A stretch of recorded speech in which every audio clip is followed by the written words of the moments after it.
Barbara McClintock, A Woman Ahead of Her Time, by Hannah Thompson. Barbara was born on June 16, 1902, in Hartford, Connecticut. Barbara had 3 other siblings, and when she was only 3 years old, she was sent to stay with her aunt and uncle. However, in 1908, Barbara returned to her family. Her mother encouraged her to be independent and self-sufficient. She preferred to read, play baseball in the summer, and ice skate in the winter. She graduated from Erasmus Hall High School when she was only 16 years old. After high school, Barbara had a very strong desire to pursue a college education. However, her parents did not agree. Soon, World War I broke out, and the Army sent Dr. McClintock overseas as a military surgeon. Barbara had to accept an office job to bring in money, and even though her dreams of going to college seemed very impossible, she refused to give up hope or even learning. When she wasn't working at her job, she spent much of her free time in the local library, learning as much as she possibly could. Her father came back from Europe, and she told him she wanted to enroll at Cornell University's College of Agriculture, since there was no tuition.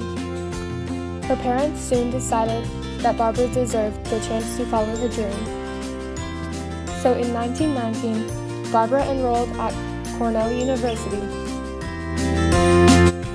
Barbara was smart, outgoing, and had a very good sense of humor. She even played banjo in a campus band and was also elected president of the women's freshman class. She wanted to study plant breeding, but school officials thought it was not a suitable subject for a woman. Instead, she registered for botany. Her major was cytology, which is the function of cells, formation, and structure. She also minored in genetics and zoology.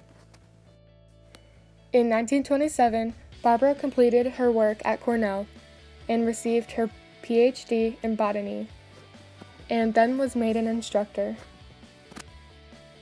But Barbara was passionate for more. She discovered a surprising passion for corn, but not just any corn, a type called Zea maize, more commonly known as maize or Indian corn.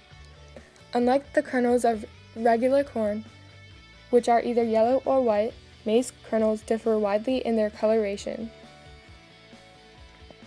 Cornell had the best department of maize genetics study in the country. Barbara worked in the laboratory of Rollins Emerson and spent countless hours looking at cells through her microscope. She first worked as a paid assistant to Lowell Randolph. Both she and Randolph wanted to find out how to tell the 10 maize chromosomes apart from each other.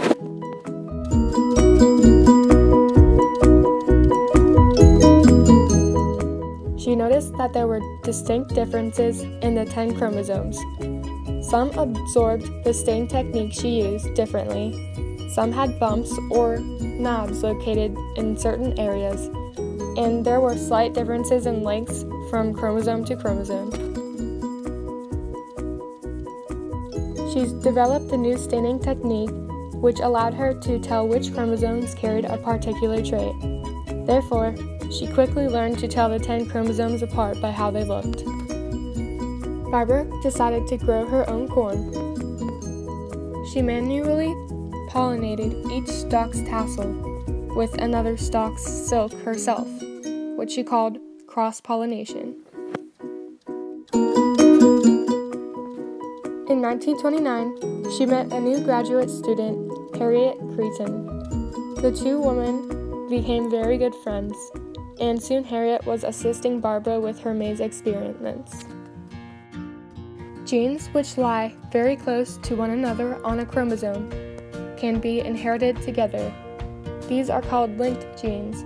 Barbara wanted to show her experiments that during meiosis, occasionally some of the chromosomes exchange or transfer genetic information, which is called crossing over.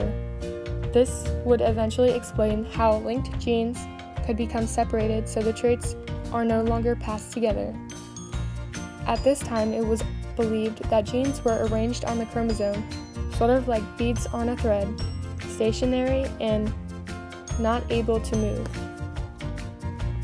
When Cornell University would not hire her because she was a woman, she left and spent time at the University of Missouri, where she met an old Cornell colleague, Louis Stradler.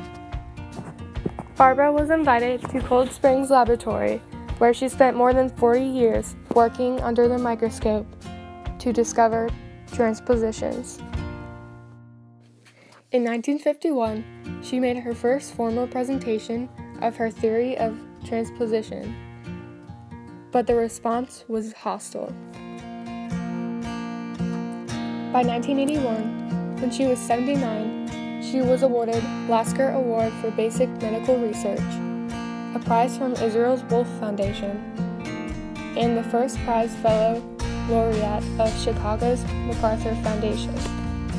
On October 10, 1983, Barbara was awarded the Nobel Prize in Medicine and Physiology. After the award, Barbara returned to Cold Springs Harbor.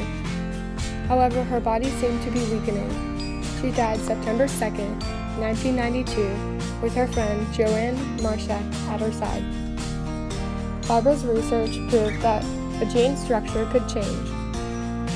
It also proved that some mutations result in inherited diseases like hemophilia, and the more scientists learn about it, they might be able to control it and prevent many terrible inherited diseases.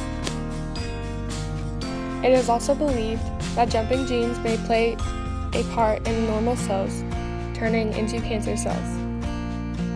Barbara once said, "I've had a very, very satisfactory and interesting life. I couldn't wait to get to the laboratory every day."